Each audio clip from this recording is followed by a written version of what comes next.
жылына 2 жолу же 3 жолу болуп калышы мүмкүн жездегер жасаган негизинен. Мен ушул ашты Гүлнар эжеден да үйрөнгөнмүн. Азыр кандай таймашабыз билбейм, бирок Биринчи жасаган тамагым шорпо менен анан духовкага самса жасагам да. Аябай сонун болгон. Мактап, кайнатам аябай мактап, самсаны дагы мактап, шорпону дагы ушунчалык мактап ичкен да. Анан кайненем айткан: "Ой, биринчи жолу ушундай шорпо ичип аткансыз, аябай мактады" деп. Келиндин тамагы башкача болду окшойт да. Аябай мактаган. кечээ мен барсам, балам мени свидание кылып, мен киргизбейт да үйгөчү, пишиктен барып элемайм. Бир нерсе кылып атат, анан кире мама деди. Роза гүл коюптур. Жана пиццанын жанына эле тил коюптур. Пицца анан клубника ошол тарелкага эле. Эмен эле вилкалар коюп алып, анан мен пепси жакшы көрөм да.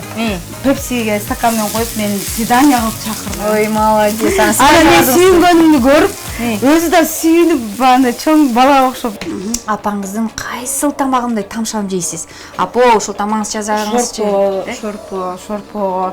Апам эртеси күнү эме кошот, камыр кошот, анан кийин күрүч кошот, кырчындай шорпону 3 түр тамак кылып бышырат.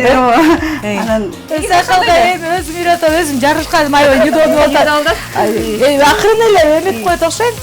Сиз үйрөтүп калбадыңызбы? Канча жаштан баштап тамакка аралаштырып үйрөтүп баштадыңыз? 12 жаштан соң керек. Анан ошо сууга түшкөнүмө аябай көчүгөнү бир чапкан эсимде да, катуу. Эмнеге уштуңуз эле? Суу муздак беле? Бул болсо ошол болгон кийим менен сууга түшүп алыптыр. Анан концерт уже башталыш керек. Анан ички кийимдери суу. Анан эми суу кийим менен жүрсө ооруп калбасын деп, анан мен баарын эми алмаштырайын десем кийимдер жок. Не кылам деп, эми сууну кийип эле кой, ооруп каласың. Суюктук мындай чык дагы түз чыгасың сахнага. Көп эме кылба дедим. Машинка эркетпе. Түз чыгып, түз бүгүн поклон бергенде деле монтип эле кирип келе бер.